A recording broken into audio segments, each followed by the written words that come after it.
Welcome to the back room. Relax, unwind, and let our soothing gangster bedtime stories guide you into calm and peaceful sleep. Here, we tell the quieter side of history, the childhoods, ambitions, and lives of legendary gangsters, without focusing on violence. As you settle in, share with us in the comments where you're listening from, what time it is right now, and one good thing that's happened to you today. We'd love to hear from you.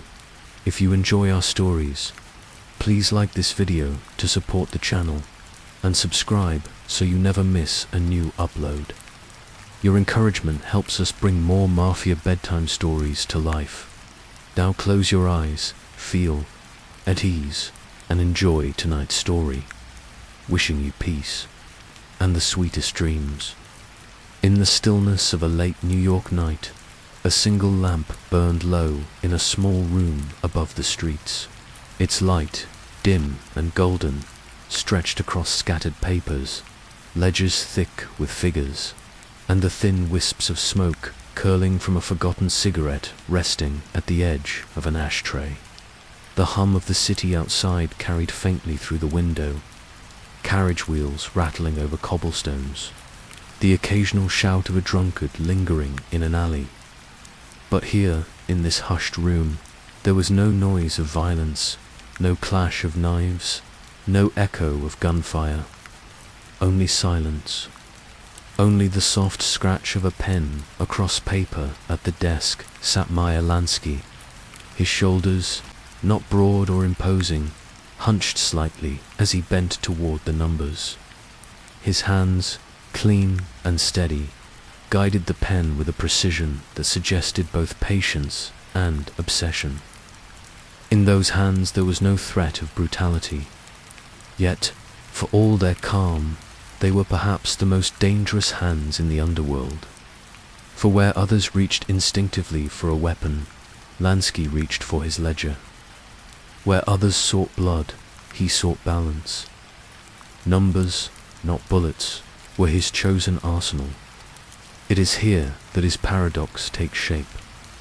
How could a man without the menace of muscle or the glare of a killer's eyes rise to command respect among men whose names inspired terror?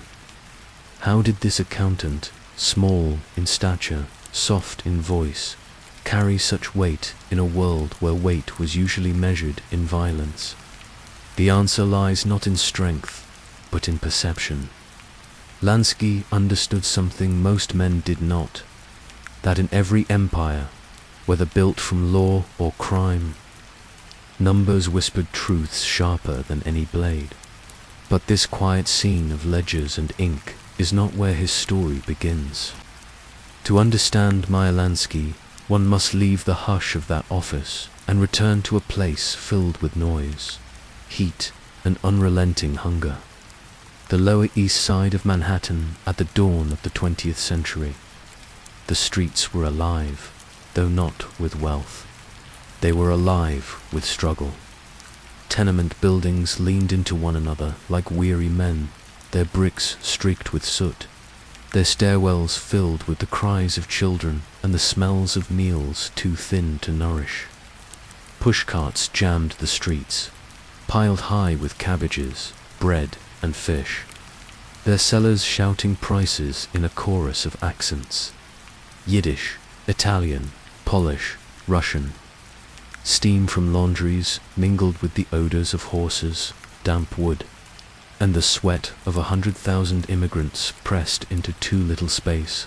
Here, amid this relentless press of survival, little Meyer Sokoljansky, the name before America shortened it, began to understand the world. He was small, often overlooked, a boy with eyes that seemed always to be calculating. And though the world around him demanded muscle, Meyer began to notice something subtler. He noticed that those who could read the movements of others, who could plan ahead, who could measure carefully, they survived better than those who threw fists without. Thought he was not blind to the brutality that surrounded him. Street gangs fought openly, fists and knives flashing under gaslight. Older boys prowled corners, extorting coins from the weak. To be Jewish in those years was to live with constant reminders of exclusion, from playground insults to locked doors of schools and jobs. Yet Meyer carried within him a patience that seemed almost unnatural. While others reacted in fury, he observed. While others shouted, he stayed quiet. He learned that silence could be a shield, an intellect a weapon no one could take from him. Numbers fascinated him. Where another child might see only coins, Meyer saw patterns, progressions, possibilities. He would hold a few pennies in his hand and think not of what they could buy today, but of how many more they could become tomorrow if handled wisely. To him, arithmetic was not a school exercise. It was a survival strategy, and survival, on those streets, was the only ambition that mattered. As he grew older, his circle of friends began to include boys whose paths bent toward darker opportunities. Among them was a figure who could not have been more different from Meyer, Benjamin Siegel, later to be known as Bugsy. Siegel was fire to Lansky's ice. He was volatile, handsome, quick to violence, quick to laughter, and equally quick to rage.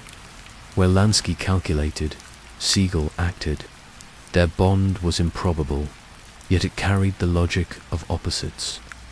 Siegel gave Lansky a weapon he himself did not possess: raw fearlessness, the threat of violence.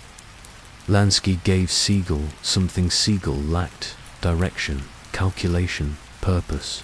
Together, they became a partnership that would echo through the underworld for decades. But before that future unfolded, Lansky lived in the shadows of poverty. Nights were spent in cramped apartments, where the air carried the smells of stew stretching too far and kerosene lamps burning too low. Days were filled with errands, scraps of work, and the constant awareness that the city could swallow a boy whole if he wasn't clever enough to stay ahead. This environment forged in Meyer a mistrust of brute force alone. He saw how the strongest fighters sometimes died the quickest, how those who bullied often burned out early. He understood that brains could outlast brawn, and patience could outwit passion. By the time Prohibition swept across America, Lansky had already formed his philosophy. Crime, to him, was not chaos but opportunity. Where others saw quick profits, he saw systems. Where others reveled in blood, he studied balance. It was not that he rejected violence outright. He understood its necessity in the world he inhabited, but he preferred to direct it rather than participate in it. Violence was a tool to be wielded only when the numbers demanded. The paradox of Lansky, introduced in this opening chapter, is the paradox that defines his entire life.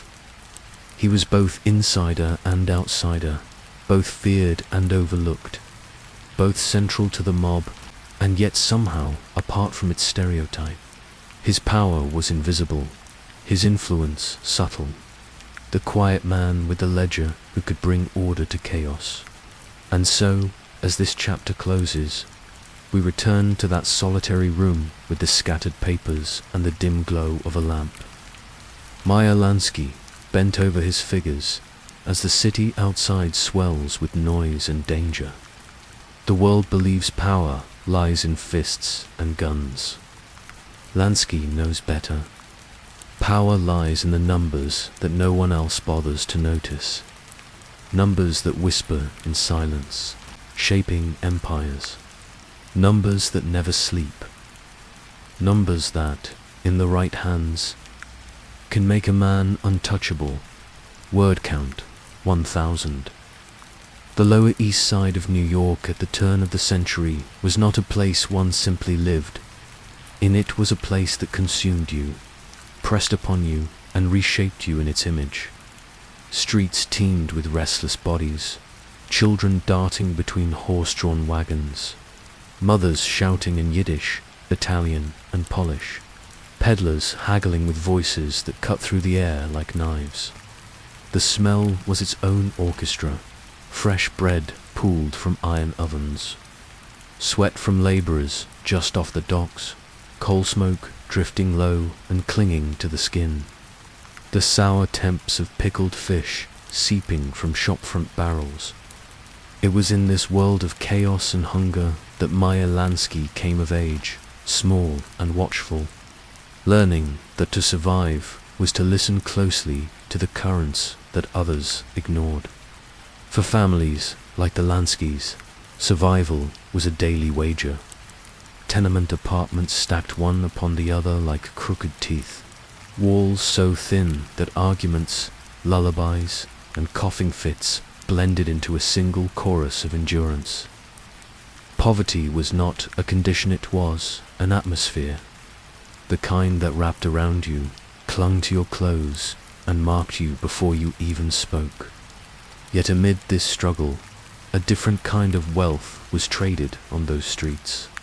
Loyalty, reputation, cunning. These were currencies young Meyer studied with the same intensity others reserved for scripture.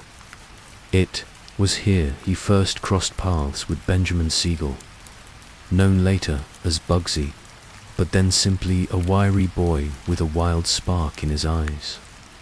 Siegel was everything Meyer was not: brash, impulsive, violent when cornered, where Meyer calculated outcomes in silence. Siegel moved through the streets like a lit match burning, quick, unpredictable, and dangerous to touch. Their differences should have repelled them, yet instead they locked together like mismatched gears, turning more smoothly than either could alone. For Meyer, Siegel was not just a friend, but an instrument, raw energy to channel, muscle to wield. And for Siegel, Meyer was an anchor, a mind steady enough to guide his reckless storm. The two boys began with little more than shared hunger and restless ambition. Together they prowled the streets, not for trouble, but for opportunity. Numbers games whispered in alleyways, dice rolling in the corners of candy shops. Protection rackets run from the stoops of brick buildings. They watched, they learned, and soon they stepped in. Their partnership carried a strange symmetry. Siegel could intimidate with a glare, silence a crowd with a fist, while Meyer lingered at the edges, gathering information, weaving patterns, weighing what others overlooked. Where Siegel commanded fear, Meyer commanded trust, and together, fear and trust became their first empire. However small, the Lower East Side was more than backdrop, was crucible. Its noise, its violence, its unrelenting press of survival forged characters in ways no school could teach.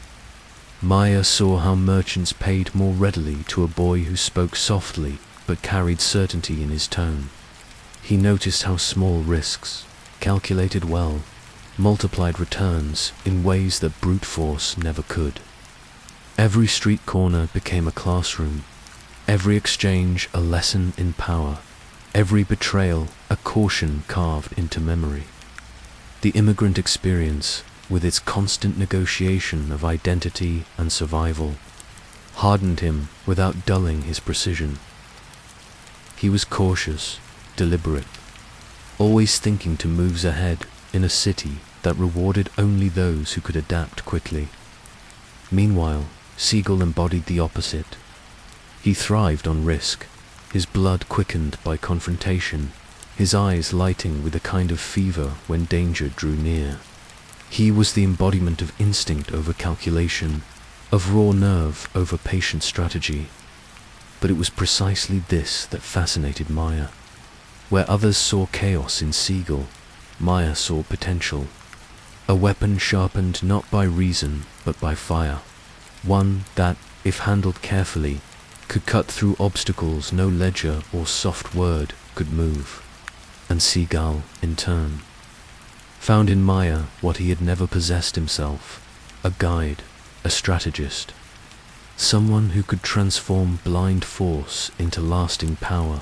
Together, the two began to form what would later be remembered as the Bugs and Meyer mob. Though, in these early days, it was little more than boys chasing shadows of opportunity. Yet even then, seeds of something greater had been sown. On the streets of New York, survival often depended on fleeting alliances. But Meyer and Siegel forged something sturdier, a partnership balanced on the paradox of their differences. It was this union between intellect and impulse, silence and fury that would echo throughout the underworld. The rhythm of their days followed the pulse of the city itself. Mornings filled with the clatter of carts and the cries of vendors. Afternoons thick with dust and the chatter of children escaping school. Evenings when shadows stretched long across cobblestones and men counted coins beneath the gaslight glow. Within this relentless cycle, Meyer and Siegel found their rhythm too. They tested limits, probed weaknesses, learned where to press and where to retreat. And slowly, the streets stopped treating them as boys to be brushed aside and began to acknowledge them as something else, forces to be reckoned with. For Meyer, these early ventures were never just about money. They were about proving something larger that intellect could survive, even triumph in a world that worshipped brute strength. For Siegel, it was the thrill, the pulse of adrenaline that surged each time a gamble paid off. And so, while others from their block dreamed of escaping poverty through labor or assimilation, these two boys dreamed of bending the city itself, carving a space not given but taken, not requested but commanded. The Lower East Side shaped them both, but in opposite ways. Meyer learned patience, the art of watching before acting, the discipline of numbers as shields against chaos. Siegel absorbed the street's raw energy, its violence, its hunger for dominance. And yet, when placed together, those traits created not contradiction but completion. One without the other might have burned out or faded into obscurity. Together, they became a force that would outgrow those streets by the time their names began to carry weight beyond their block. Whispers already hinted at the question history would ask. How could two boys from such crowded, desperate tenements transform their neighborhood survival into national influence? The answer lay not just in the city that shaped them, but in the bond they forged amid its relentless noise. A bond that would soon be tested, expanded, and feared far beyond the streets that first bore their footsteps. And so the chapter closes not with triumph, but with an unfinished question. The city had given them lessons, tools, and a partnership of paradox. What remained was how far they would carry it and how much the world beyond New York was ready to bend to two boys who had already bent the streets of their childhood. By the early 1920s, Meyer Lansky had moved beyond the narrow confines of street-level skirmishes and small-time hustles.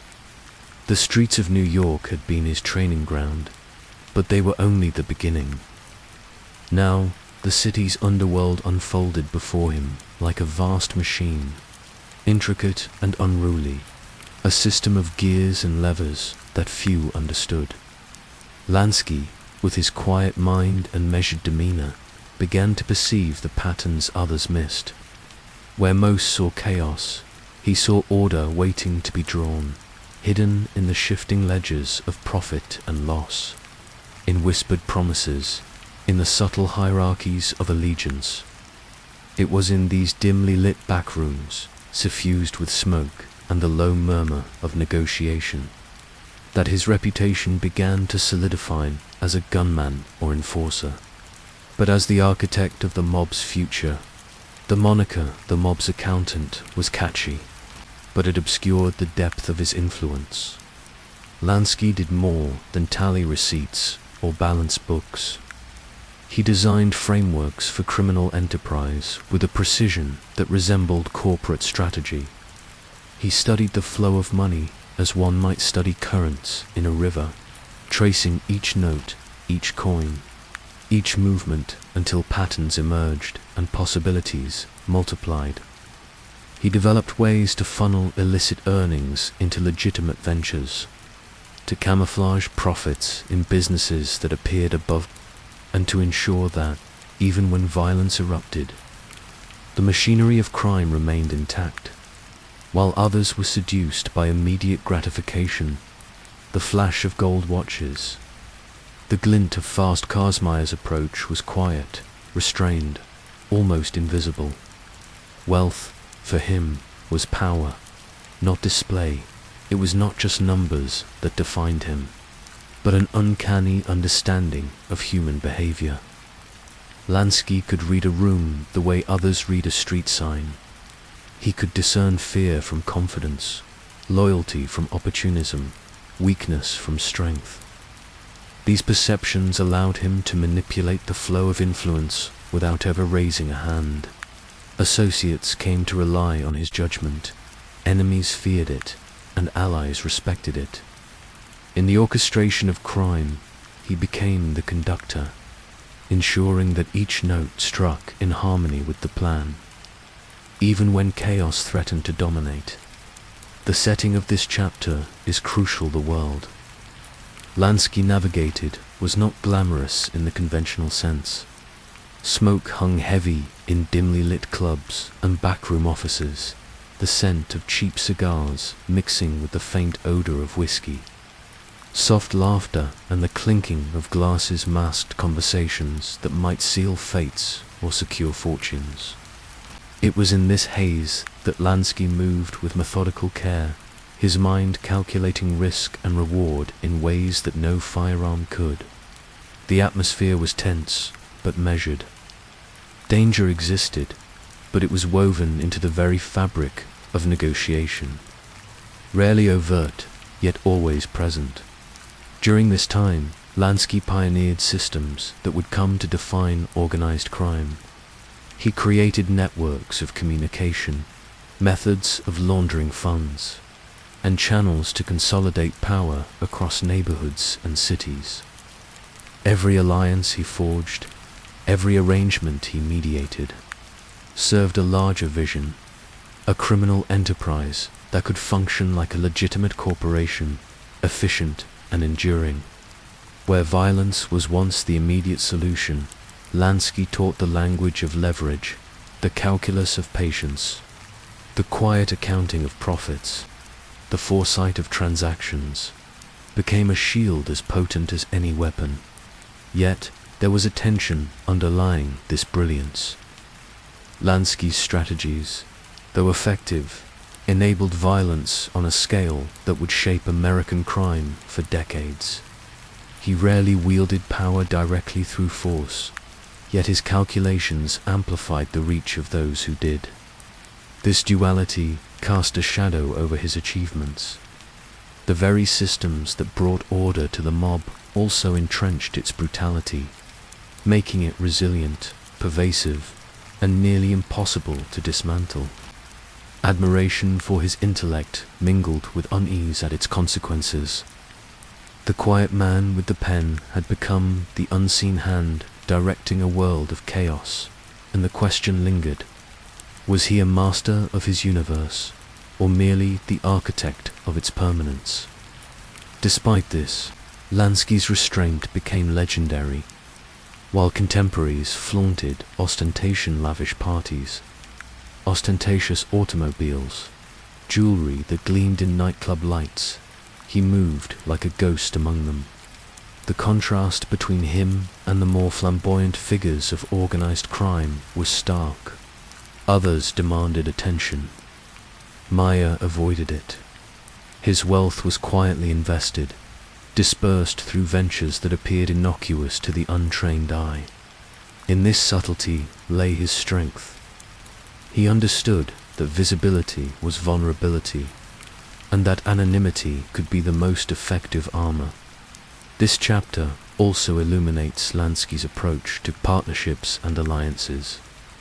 He understood that loyalty was often transactional, yet he treated it as a currency to be carefully measured.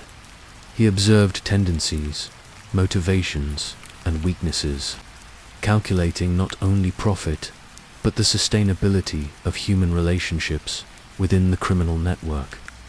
His ability to anticipate betrayal and reward loyalty gave him an almost preternatural edge.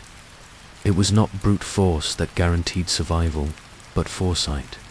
Every decision was weighed, every action considered for its long-term ramifications.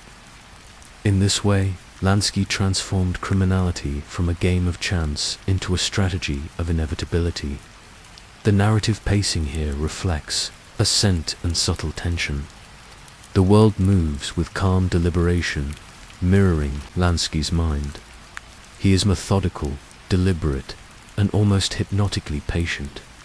Yet the background hum of danger persists. Rumors of betrayal, rival gangs, and law enforcement lurking at the edges remind the listener that beneath the composed exterior, every step carries risk. The contrast between Lansky's quiet control and the potential for chaos underscores his genius. Each ledger, each meeting, each carefully structured arrangement magnifies his influence without the flash of spectacle. The chapter lingers on these backroom operations, the whispered deals and confidential calculations that transformed neighborhoods and cities. It examines the delicate balance he maintained between innovation and caution. While others sought immediate gain, Lansky envisioned sustainability. While others thrived on intimidation, he thrived on calculation. His mind became the engine that could convert disorder into efficiency, turning rivalries into structured hierarchies, volatility into predictable outcomes. It was a revolution carried out in silence, invisible yet profound. And as this chapter draws to its reflective close, the question posed is subtle but weighty. By imposing structure on the underworld, had Lansky elevated organized crime to an enduring institution, or had he condemned it to a permanence from which it could never escape? In giving the mob its architecture, he had given it a skeleton that would endure beyond individual lives, beyond fleeting fortunes, beyond the fires of momentary chaos. The man with the quiet pen had reshaped the world around him, and the consequences, both visible and unseen, would echo for generations. Here, the story leaves Lansky at the height of his methodical ascent, poised between the volatile streets of New York and the national stage of organized crime. He is no longer simply a boy navigating alleys, nor merely an observer of chaos. He is a strategist, a visionary, and the architect of a system that others will follow and fear. His power is subtle, pervasive, and almost imperceptible. Like the undercurrent of a river moving beneath the surface of the city, unseen but shaping everything above it. By the mid-1930s, Meyer Lansky's influence had grown beyond anything the streets of New York could contain. His mind, always attuned to patterns, saw that the fragmented, volatile world of organized crime was wasting its potential. Rivalries flared in every borough, feuds erupted over trivial slights, and profits were lost to impulsive violence. Lansky imagined a different reality, a structure of criminal enterprise built not on chaos but on order, efficiency, and foresight. The vision was audacious, almost cinematic in its ambition. A network spanning cities, coordinated, disciplined, and governed by rules that replaced the blood feuds of the past. Where others saw disjointed gangs, Lansky saw an empire of strategy.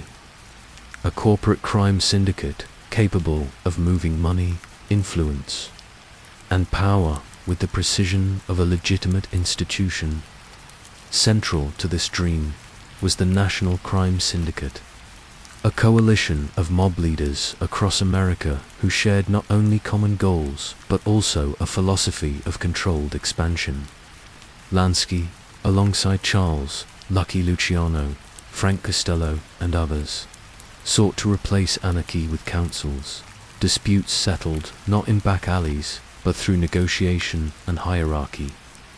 It was a system designed to protect both profit and lives, though the latter only insofar as lives threatened productivity. Violence was no longer indiscriminate. It was calibrated, a tool wielded only when it served the greater machine. In Lansky's eyes, the syndicate was not merely a business. It was an experiment in order, a reflection of his relentless desire to impose predictability upon an inherently chaotic world. The paradox of Lansky's vision is central to this chapter. He feared chaos above all else, yet to maintain order, he institutionalized corruption on a scale America had never witnessed. Each alliance, each carefully negotiated truce, expanded the machinery of influence, creating a web of power that touched cities from New York to Chicago, Miami to Las Vegas. And yet, with every connection, every expansion, came the creeping awareness that the machine might exceed even his control. The tension between mastery and vulnerability underpins the narrative, a constant undercurrent that mirrors the immense scope of Lansky's ambition. The atmosphere of these years is rendered with sensory depth. Boardrooms of illicit councils were thick with cigar smoke, the air heavy with the faint sweetness of Havana tobacco. Lamps cast low, amber light on polished tables where maps, ledgers, and plans were spread. The murmur of dialogue, the rustle of papers, and the occasional clink of glass-punctuated negotiations that could determine the rise or fall of entire criminal territories. In these settings, Lansky moved with an almost invisible authority, his voice measured, his gestures restrained. While others relied on intimidation or spectacle, he wielded influence with subtlety, understanding that true power often thrived in quiet efficiency rather than showmanship. Alliances with figures like Luciano and Costello were not merely strategic, they were psychological. Lansky understood temperament, anticipating when partners might waver, when rivals might exploit weakness. He sought balance, calibrating relationships like one would calibrate machinery, ensuring that no single failure could disrupt the functioning of the whole. This was not the work of a brute or a gambler. It was the labor of a meticulous architect, one whose calculations determined the rise and fall of entire criminal enterprises. His intellect was the engine behind an empire whose scale and sophistication rivaled legitimate corporations. Yet it existed entirely in the shadows, hidden from public scrutiny. Lansky's vision also reshaped the rules of engagement. The culture of reckless violence that had dominated the streets was replaced with strategic diplomacy. Disputes that might once have ended in shootings were now resolved through counsel and negotiation. The syndicate's code emphasized efficiency over passion, profit over ego. This shift not only reduced unnecessary chaos, but also multiplied the scope of influence, allowing criminal enterprise to operate on a national level. The contrast between Lansky's restraint and the volatility of the world he controlled is a central theme of this chapter. A man who feared disorder, building a network capable of channeling and amplifying violence. Yet always under his calculated direction, the chapter's emotional weight lies in this careful calibration of awe and unease. Listeners are invited to admire the scope of Lansky's intelligence and foresight, while also sensing the moral ambiguity and latent danger inherent in his work. He was a visionary, yet the consequences of his structures were immense, perpetuating crime at a level beyond simple comprehension. Each decision he made, each partnership forged, carried ethical and practical consequences that extended far beyond his immediate perception. This tension between genius and the ethical shadow it casts imbues the narrative with a reflective, almost haunting quality. By now Lansky had become both a stabilizer and a magnifier of criminal power. His careful orchestration allowed for unprecedented expansion. Bootlegging, gambling, narcotics, and loan sharking could operate in concert, maximizing profits while minimizing unnecessary conflict. Territory was respected, disputes mediated, and operations coordinated across state lines. In every respect, he transformed organized crime from a collection of violent factions into a system governed by order, strategy, and long-term planning. Yet beneath this order lingered the unpredictability of human nature. Greed, envy, and ambition remained, always threatening to unravel the delicate balance Lansky had painstakingly built. The narrative pacing mirrors this duality. The chapter unfolds deliberately, allowing space to reflect on both the scale of the syndicate and the subtle psychology at play. The listener is drawn into the architecture of criminal enterprise, the careful placement of alliances, and the tension between control and unpredictability. Lansky's ascent is measured, steady, almost hypnotic, yet the ever-present possibility of collapse injects a quiet suspense. It is a story of intellectual mastery interwoven with human frailty, illustrating that no system, however meticulously constructed, is immune to the impulses of those it governs. The chapter also emphasizes Lansky's personal approach to wealth and power. Unlike flamboyant figures who paraded success, he cultivated discretion. The syndicate's gains were often funneled into legitimate business ventures, masking their origin while securing long-term stability. His restraint was strategic, ensuring that neither law enforcement nor rivals could easily target him. Wealth, in Lansky's mind, was a tool for influence, a means of expanding the syndicate's reach without unnecessary exposure. This quiet accumulation of resources reinforced his role as the unseen architect of a vast machine, a figure whose influence could be felt across cities without ever needing to appear in public. As this chapter approaches its reflective close, the narrative draws the listener into the ultimate tension. A man who sought to impose order upon crime has built a machine of unprecedented scale, but one whose vastness might exceed his control. Lansky's genius lies in his ability to create, direct, and maintain this system. Yet the very size of the syndicate introduces uncertainty. Even as he navigates alliances and consolidates influence, the shadow of unpredictability looms. The chapter ends with a soft cliffhanger, leaving the audience to ponder the implications. What happens when a man builds a structure so vast, so intricate, that even he may no longer fully command it? Lansky's story in these years is a meditation on the paradox of control. The streets that once threatened him now bend to his design, yet in bending them, he shapes a force that no single individual can ultimately master. His vision is awe-inspiring, but it carries with it unease the recognition that power, once multiplied beyond measure, can always become unmanageable. In this delicate balance between mastery and vulnerability, Lansky emerges as both architect and witness, a man whose intellect structures a world of crime, yet whose creations hint at the limits of even the sharpest mind.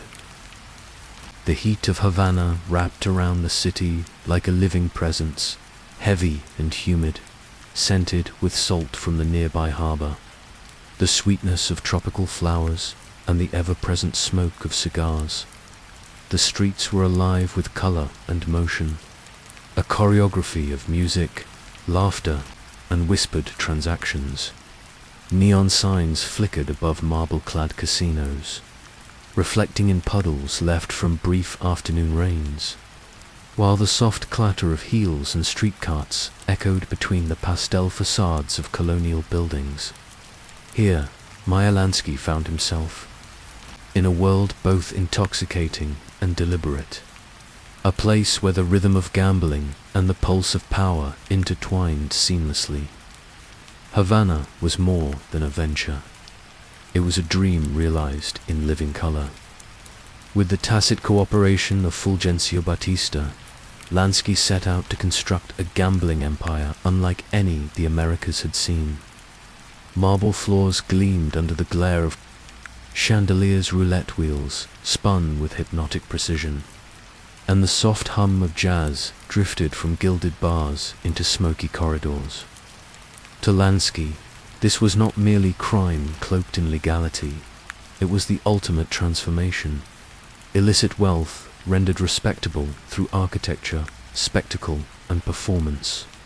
Money moved invisibly beneath the surface, lubricating the system, while the public saw only elegance, light, and possibility. The city itself seemed to bend to his vision, offering both indulgence and anonymity, a place where influence could be wielded without the intrusive glare of American law enforcement. The emotional texture of Havana shimmered with contrast. On the surface, there was glamour, fortune, and exuberance. Patrons sipped cocktails, watched dealers, and pressed luck against the spinning wheels, while high above, Meyer monitored, calculated, and orchestrated. Yet beneath the spectacle lurked unease.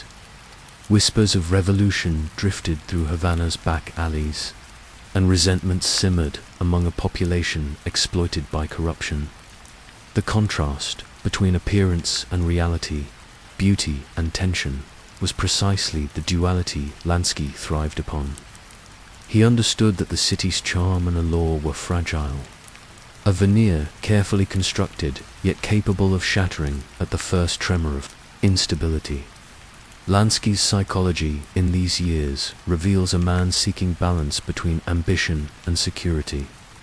He believed he had discovered a perfect equilibrium, a paradise where criminal ingenuity could flourish under the guise of respectability, where profits were vast, yet exposure remained minimal. Each casino, each investment, was meticulously designed not just to generate revenue but to maintain discretion. He cultivated relationships with political figures, secured loyalty through financial incentives, and ensured that his enterprises were insulated from the caprice of law or mob rivalries. This was a stage on which Lansky's intellect could perform, blending strategy and risk with the elegance of an artist painting in broad, deliberate strokes. The chapter lingers on the sensory detail of Havana, immersing the listener in its intoxicating allure. Palm fronds swayed against the late afternoon sun, casting dappled shadows across boulevards crowded with the chatter of pedestrians. The scent of rum and tobacco mingled in warm air that clung to skin like a memory. Jazz floated from open windows, its syncopated rhythm reflecting the city's heartbeat, while the occasional bark of a street vendor punctuated the ambience. In this environment, every sense is engaged, every detail layered with atmosphere, creating a world where Lansky's ambitions can unfold against a backdrop simultaneously lush and precarious. Yet even in his orchestration, Lansky could not ignore the fragility of what he had built.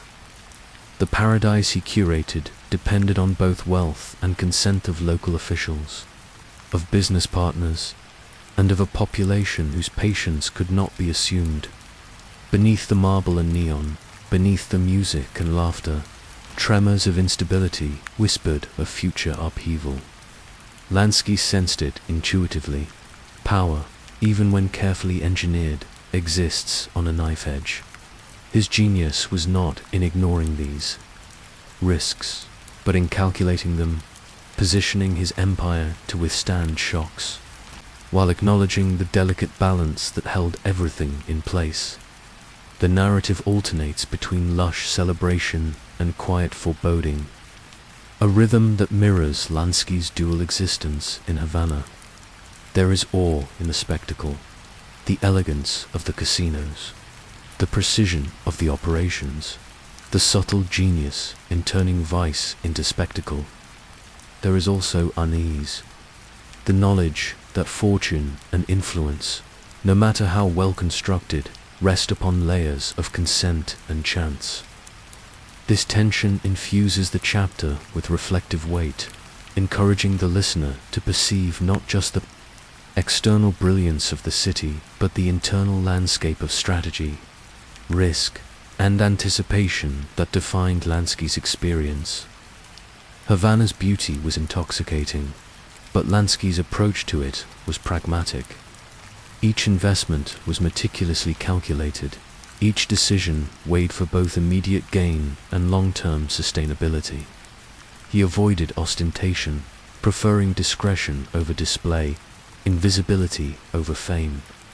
In the glowing casino floors, he saw opportunity, leverage, and the quiet power of influence. To the public, the lights sparkled and the music played.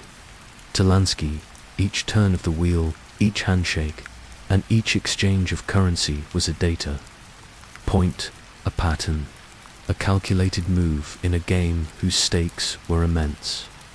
The chapter also emphasizes the broader context of his influence. While Las Vegas would later become the emblem of organized gambling, Havana represented the culmination of Lansky's vision, a city where crime and legitimacy intersected, where ambition could flourish within carefully constructed boundaries, and where strategic foresight could turn a tropical paradise into a controlled environment for enterprise. Yet the fragility remained, a subtle counterpoint to his achievement. Each successful operation carried within it the seeds of potential disruption, whether political, social, or personal. As the chapter nears its conclusion, the listener is invited to reflect on the paradox at the heart of Lansky's Havana: beauty and danger, control and fragility, power and uncertainty. The chapter closes not with triumph, but with lingering unease. The recognition that even the most carefully crafted paradise is vulnerable to forces beyond calculation. In the gentle sway of palm trees, the shimmer of neon, and the soft echo of jazz, there exists both exhilaration and apprehension. What appears eternal, elegant, and secure may, in reality, be the most delicate of all. In Havana, Lansky perfected the illusion of stability, creating an empire that glittered with success, yet rested upon careful observation, precise calculation, and an awareness of the precariousness inherent in human systems. The city became both stage and mirror, reflecting his genius, ambitions, and limitations. As the chapter fades, the listener is left with a sense of fragile beauty, a world of light and shadow, of control and uncertainty. A world meticulously constructed, yet endlessly vulnerable. Lansky's empire in Havana is a testament to vision and intellect, yet also a quiet reminder that paradise, no matter how brilliantly curated, can always tremble beneath its own perfection. The world outside Meyer Lansky's carefully ordered empire had changed, yet the principles of calculation, influence, and subtlety remained constant. The early 1940s were defined by conflict on a scale previously unimaginable. Across the oceans, nations grappled with destruction, uncertainty, and the relentless machinery of war. And yet, in the shadowed corridors of power, Lansky found a strange convergence. The government that had once hunted him, the institutions that viewed him as criminal, now turned to him as a resource. It was a paradox that both amused and fascinated him a moment, where legality and illegality intertwined in ways that blurred boundaries, challenging notions of morality, loyalty, and necessity. This chapter begins with the story of Operation Underworld, the secret arrangement in which the United States Navy sought to secure its harbors against potential Axis sabotage. The docks of New York, gateways to the nation's commerce and military movement, were vulnerable. The authorities, recognizing their limitations, reached out to figures who already controlled these spaces. Lansky, with his influence over waterfront operations and his network of trusted associates, became indispensable. In the quiet, unpublicized meetings of Washington officers, conversations unfolded in low tones, guarded and precise, as deals were struck between men of seemingly opposing worlds. The starkness of these arrangements, the handshake between government, official and mobster, captured the surreal tone of the period, wartime pragmatism overriding conventional morality. For Lansky, the venture was both strategic and symbolic. The opportunity to assist the government allowed him to step from the shadows into a form of legitimacy, if only temporarily. His mind, always alert to patterns and consequences, recognized that cooperation could shield his enterprises, expand his influence, and perhaps secure a measure of protection from law enforcement scrutiny. Yet the moral ambiguity was inescapable. He navigated a labyrinth where patriotism, self-preservation, and profit converged, and where the line between civic duty and opportunism blurred. This duality, the weight of history meeting personal calculation, imbued the chapter with a reflective and almost philosophical undertone, inviting the listener to consider the complexity of Lansky's decisions. The physical spaces of this narrative are as important as the decisions themselves. Washington offices, dimly lit and hushed, carried the scent of polished wood, tobacco, and confidential papers.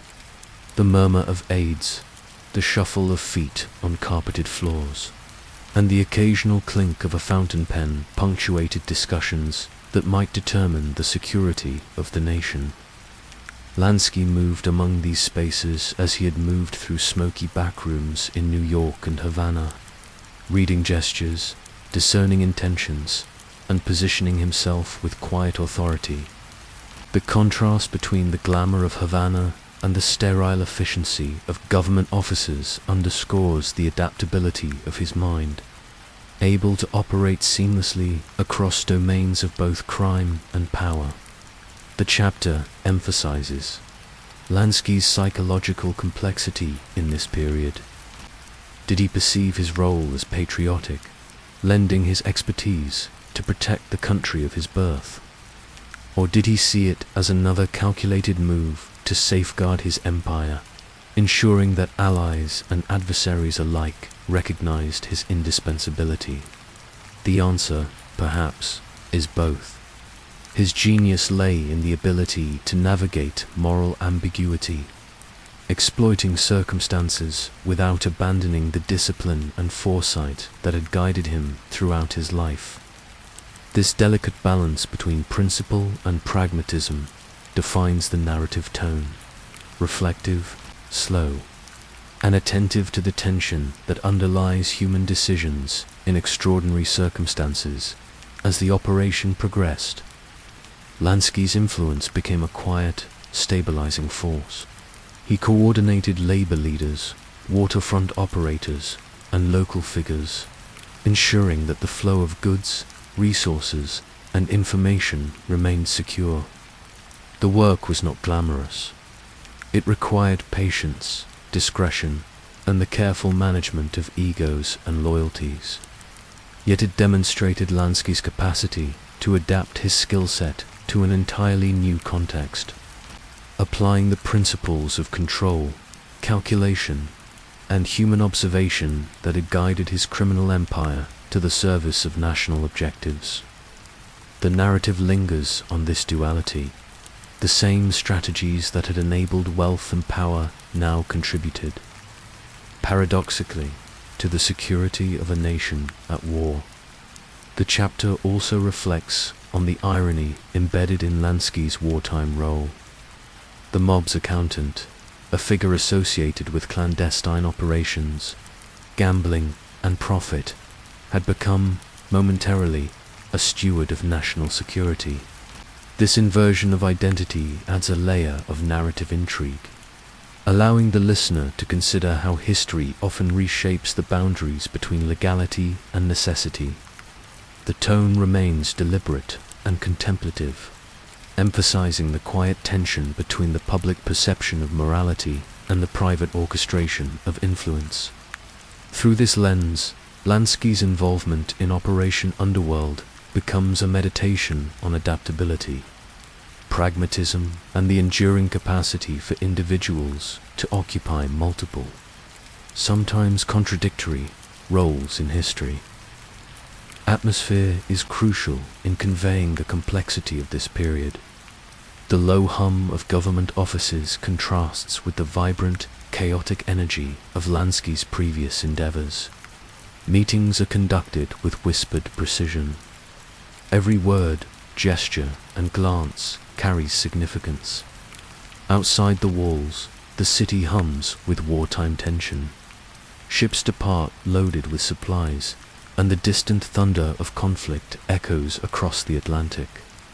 Within this environment, Lansky remains observant, strategic, and deliberate, using both his intellect and his network to navigate uncertainty while safeguarding his interests. The sensory richness, smell, sound, texture immerses the listener, reinforcing the contrast between the external conflict of global war and the internal calculus of one man's mind. As the chapter draws to a close, the reflective tone highlights the convergence of irony, strategy, and historical consequence. Lansky's role, simultaneously public and clandestine, patriotic and opportunistic, underscores the blurred lines that define human action in extraordinary circumstances. The listener is invited to linger on this paradox. A man who had spent a lifetime shaping and controlling crime had, for a moment, become an indispensable instrument of national security. The soft beat of irony resonates here, leaving an impression of both admiration and unease. A quiet acknowledgement that power, intelligence, and circumstance can intersect in ways that defy expectation. By the end of this chapter, Lansky's story in the wartime period reflects the adaptability and subtle mastery that define his legacy. The accountant who orchestrated empires of gambling, organized crime, and clandestine influence had, for a fleeting moment, stepped into a role of legitimacy, guiding operations that intersected with history itself. And yet, as with all of Lansky's undertakings, the awareness of fragility remains. The alliances are delicate, the outcomes uncertain, and the moral terrain ambiguous. It is a meditation on strategy, power, and the human capacity to navigate shadowed spaces, both literal and ethical, with intellect, patience, and resolve. The chapter closes with a quiet reflection. Meyer Lansky, the man whose influence had quietly shaped cities and empires, had, for a brief interlude, become the accountant of a nation at war. The paradox hangs in the air, unresolved yet deeply compelling. The listener is left to contemplate the contradictions of history, the complexities of human decision, and the subtle genius of a man who moved seamlessly between worlds of crime, commerce, and national interest, always measured, always deliberate, and always profoundly aware of the precarious balance between control and chaos. The sun rose over Havana as if nothing had changed, yet the city was no longer the paradise Lansky had curated. The humid air still carried the scent of salt and tobacco, but it mingled now with tension, fear, and uncertainty. Streets once vibrant with music, laughter, and the click of roulette chips were hushed, patrolled by soldiers in olive uniforms whose boots struck the pavement with relentless rhythm. Neon lights that had flickered with promise for decades now stood extinguished, their reflections vanishing in puddles that caught the harsh sunlight. For Meyer Lansky, the transformation was immediate and visceral.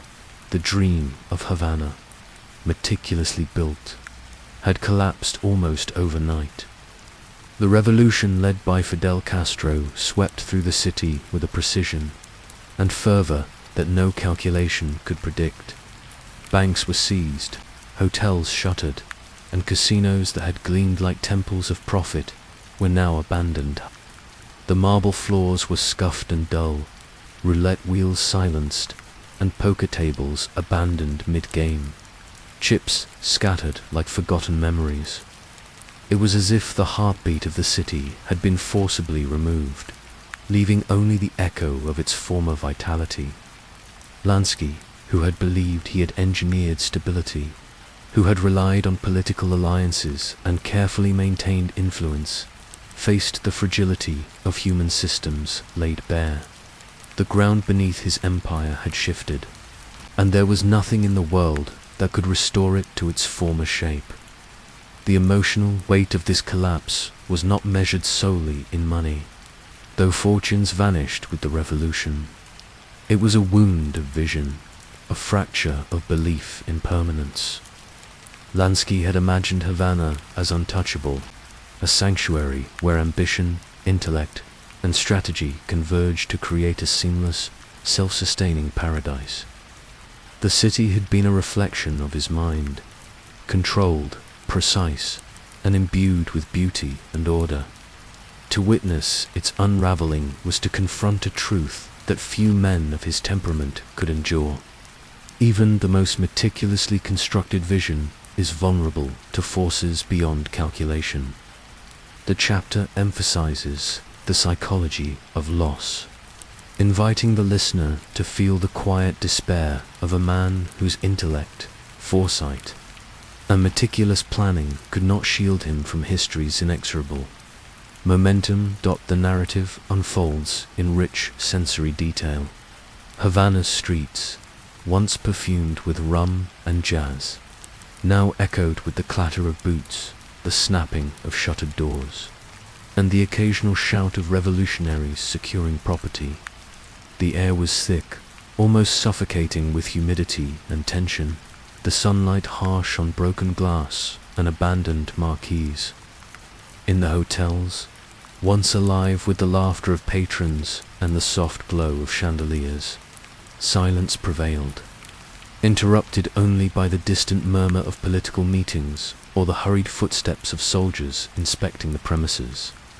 The contrast between the city Lansky had known and the Havana of the revolution is stark, a visual and emotional shock that underscores the suddenness of collapse. Lansky's personal response was measured yet profound.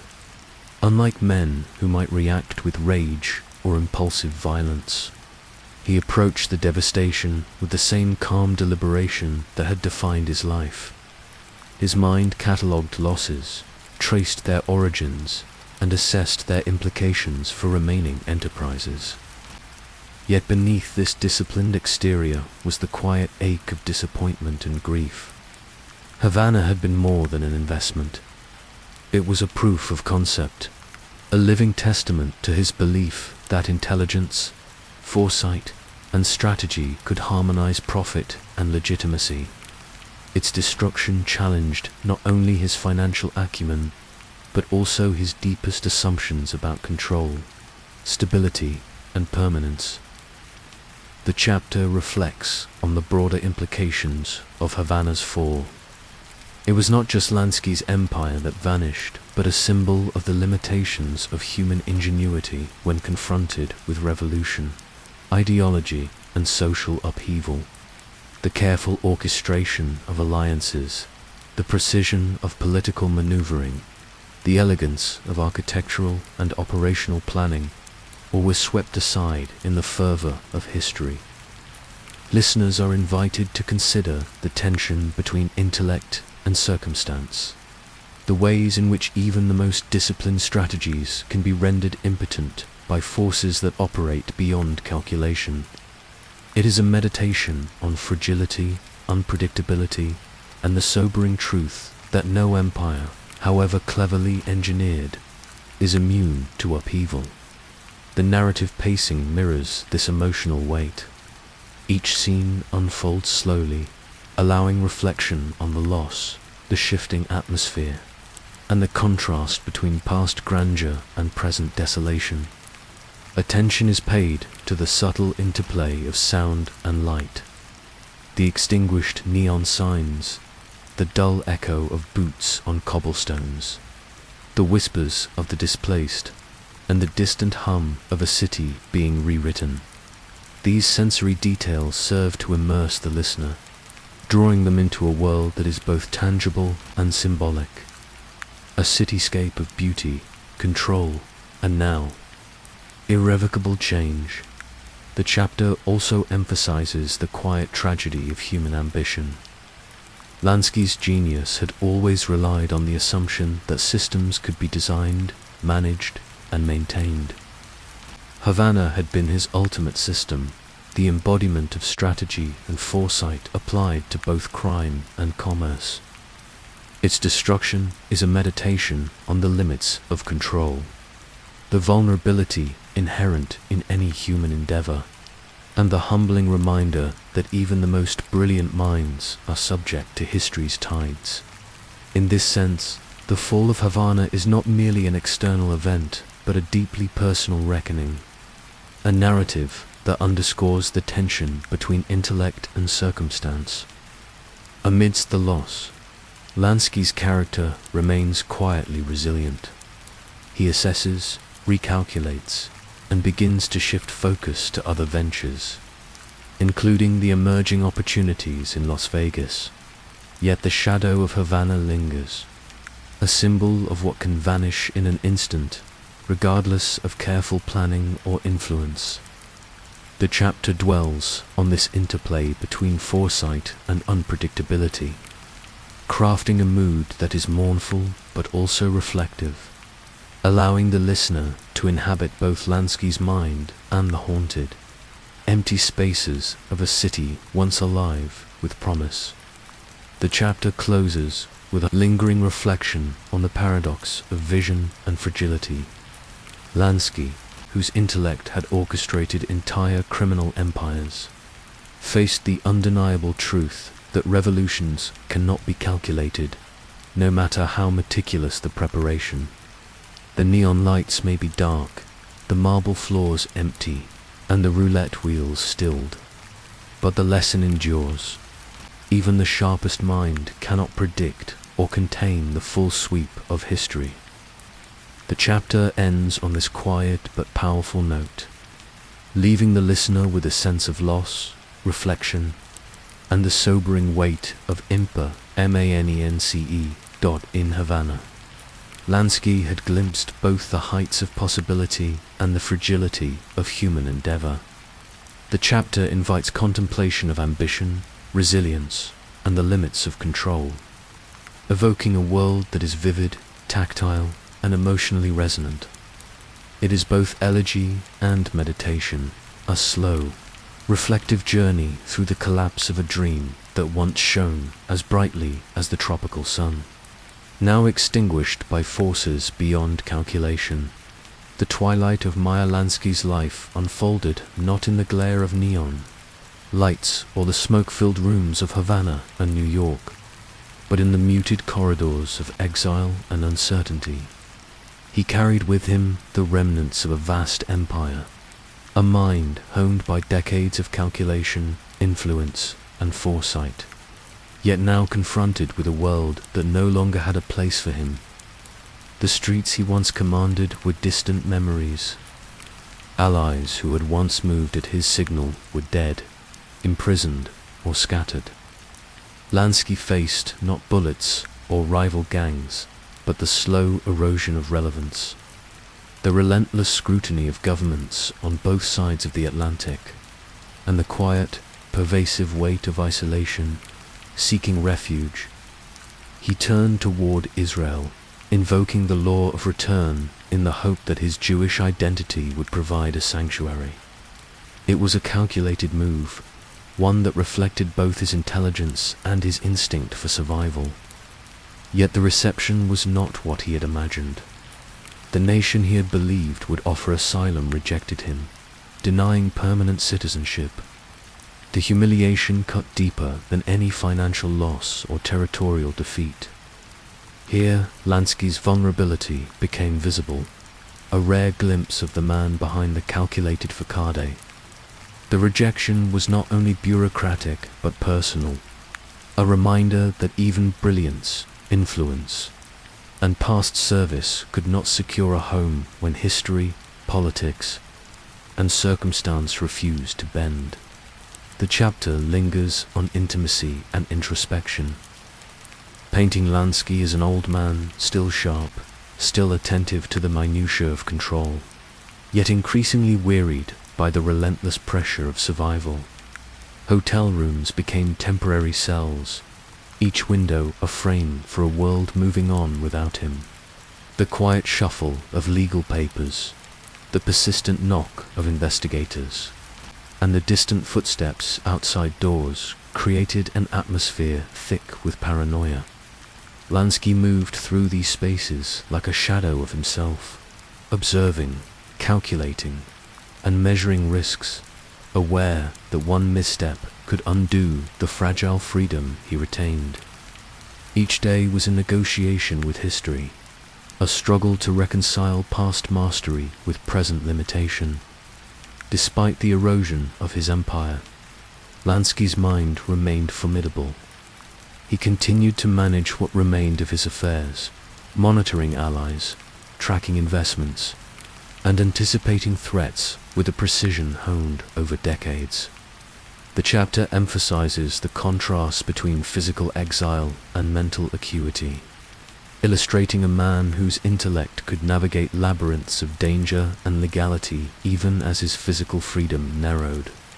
This duality, sharpness in the mind, confinement in the world, shapes the melancholic rhythm of the narrative, drawing the listener into a reflective contemplation of age, ambition, and the persistence of intellect in the face of decline. The narrative immerses the listener in sensory details that evoke both loneliness and calculation. Hotel rooms are described in muted tones, the chill of air conditioning against the humidity of foreign streets, the sterile scent of disinfectant mixing with old paper, the creak of floorboards under cautious footsteps. Outside, the distant hum of city life contrasts with the quiet, tense interior of Lansky's temporary sanctuaries. Each element reinforces a sense of containment, the tension between freedom and captivity, presence and absence. It is in these small details, the shuffle of papers, the tap of a pen, the flicker of lamplight, that the chapter conveys both Lansky's resilience and the melancholic reality of his exile. The psychological focus of this chapter is profound. Lansky, once orchestrator of empires, confronts the irony of survival without sovereignty. He had outlived rivals, endured government scrutiny, and navigated decades of danger. Yet he now faced the slow attrition of dignity, home, and certainty. Paranoia, once a tool of strategy, now becomes an inescapable companion, coloring his perceptions of the world around him. Every knock at the door, every whispered rumor, and every legal notice carries weight. The listener is invited into this mental landscape, to inhabit the cautious awareness of a man whose life had always depended on anticipation and foresight. The pacing of the chapter is intentionally slow, almost meditative, reflecting Lansky's contemplative state. Days bleed into nights with little distinction. Thoughts circulate in loops of calculation, memory, and reflection.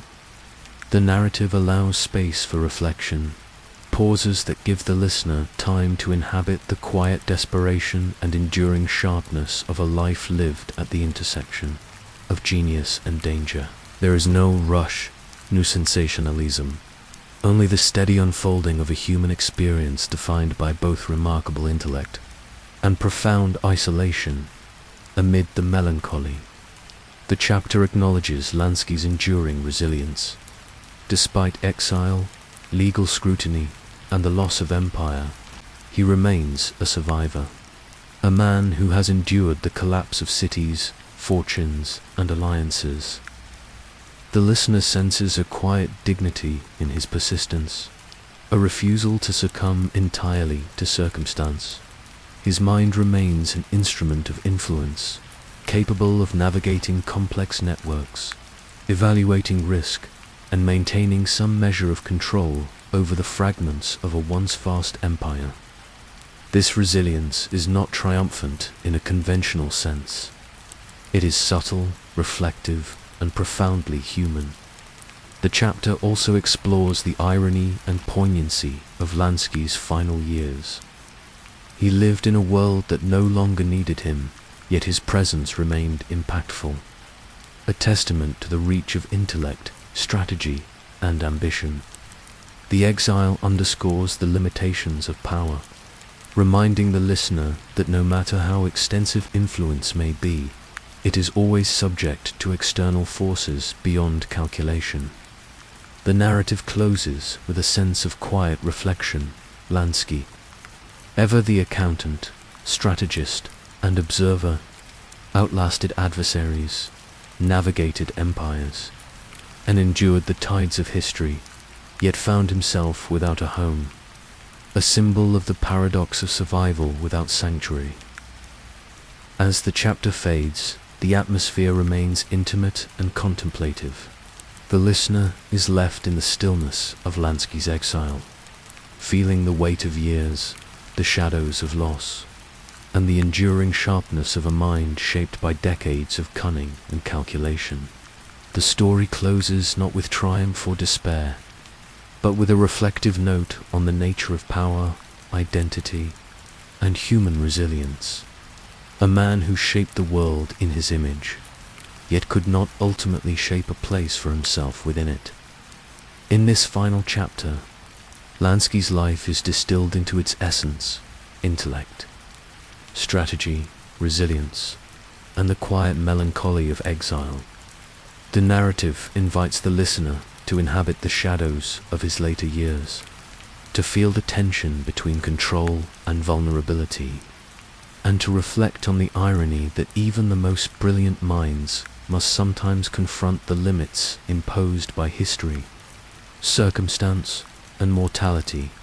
When the story of Meyer Lansky reaches its final chapter, it does not end with a gunshot in the street or a grand spectacle of justice. It ends in silence, in a modest house in Miami, with a man who had spent decades orchestrating empires now reduced to the quiet rhythm of failing breath. He died in 1983 at the age of 80, not in prison, not in exile, but in relative obscurity, his name already fading from headlines. His fortune still a matter of rumor and conjecture. For decades, he had stood at the edges of power, never stepping fully into the light, yet never letting go of the threads he pulled. To some, he was a criminal mastermind, the mob's accountant, the architect of hidden systems that laundered blood money into clean rivers of capital.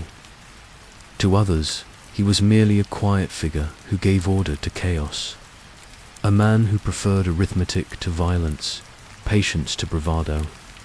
Even at the end, he was an enigma, someone both ordinary and extraordinary, both tangible and spectral. The places he touched tell his story better than the headlines ever did. In Havana, the grand casinos he once filled with neon and jazz now stood as decaying monuments. Dust-covered roulette wheels, and the ghosts of dancers lingered in ballrooms where the music had long since stopped. In Las Vegas, however, his vision endured.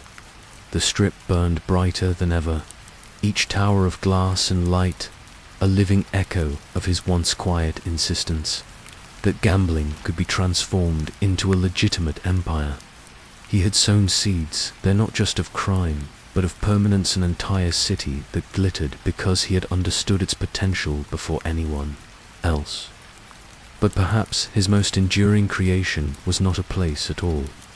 It was the invisible scaffolding of finance, the networks of shell companies, overseas accounts, and clever legal maneuvers that allowed underworld fortunes to breathe within the lungs of legitimate markets. It was a system of smoke and mirrors, but it worked. And it worked because Lansky had believed in structure when others relied on chaos. That system, refined and multiplied by those who came after him, remains one of his quietest legacies, and yet his story resists a simple judgment. Did he merely build an empire of vice, or did he reveal something deeper about America itself? Meyer Lansky was not a man who chased spectacle. He never sought magazine covers. He did not drape himself in diamonds or stage violent outbursts. His genius was in restraint. He lived modestly, at least on the surface, small apartments, quiet clothes, an unassuming demeanor. And in that modesty lay a paradox. How could a man so unremarkable to the eye shape the architecture of organized crime across continents? The psychology of memory complicates the answer. For many, he is remembered not for the violence he directly caused, because there was little but for the violence his systems allowed. He rarely carried a weapon, but his balance sheets enabled men who did. He spoke softly, but the casinos and syndicates he organized thrummed with brutality. This is the haunting duality of Lansky. He was the man who rarely appeared in the photograph, but without him, the photograph might never have been taken. There is an elegiac quality to his legacy, as though history itself cannot quite decide what to do with him. In Havana, his name is spoken in the same breath as ruins. In Las Vegas, it drifts like a rumor beneath the neon. In Israel, where he once sought refuge but was denied citizenship, he lingers as a symbol of exile. And in America, he remains a whisper in court transcripts, in ledgers no one ever found, in the long shadow between law and myth. The paradox of Meyer Lansky is also the paradox of the American dream. He was an immigrant boy who grew up in the dust of New York's Lower East Side, who found in numbers a language stronger than fists, who rose not by demanding attention but by avoiding it. His story carries the myth of possibility, that in America, even a poor Jewish boy from the slums could bend the world to his design. But it also carries the shadow, that the same dream could be corrupted, that success could be purchased not by virtue but by vice, and that brilliance could be yoked to brutality. In his final years, Lansky lived quietly, almost invisibly. His wife carried groceries. His neighbors remembered a polite old man who walked slowly, who rarely spoke of his past. The government still pursued him, convinced there was a hidden fortune waiting to be found. But the search produced only frustration. If he had billions, they never surfaced. If he had stashed gold in vaults across the world, no one could prove it. His invisibility endured until the end. A final act of mastery over the system he had both built and evaded. And so we are left with a question. What was Meyer Lansky, truly? Was he the mastermind of a hidden empire, the architect of organized crime's most enduring structures? Or was he simply a quiet man with a gift for numbers, who found himself at the center of forces larger than any one person could control? History does not answer. It only offers fragments, contradictions, whispers. Perhaps this is his greatest legacy, to embody ambiguity itself, to show us that power is not always loud, that history is not always written by those who seek the spotlight. Sometimes it is written in silence, in ledgers never found, in systems that continue to function long after their architect has turned to dust. As the narrative fades, it does so not with judgment, but with reflection. Picture Havana at dusk, the casino lights long extinguished, the ocean wind rustling through broken shutters. Picture Las Vegas at midnight, neon pulsing against desert dark, gamblers chasing luck in towers built on foundations he once imagined. Picture an old man at a kitchen table in Miami, his hands resting on a newspaper he does not read, his thoughts wandering across decades of ghosts. In the end, Meyer Lansky leaves us not with answers, but with silence, not with fortune, but with mystery, not with triumph or downfall, but with a lingering echo. He was a man who thrived in the margins, and even in death, he remains there just beyond reach. Just out of sight, a whisper in history's ledger, and so the question lingers. Soft as the fading notes of a piano in an empty room, was Meyer Lansky a mastermind who bent the world to his will, or just a quiet man who vanished into dust, leaving only silence behind?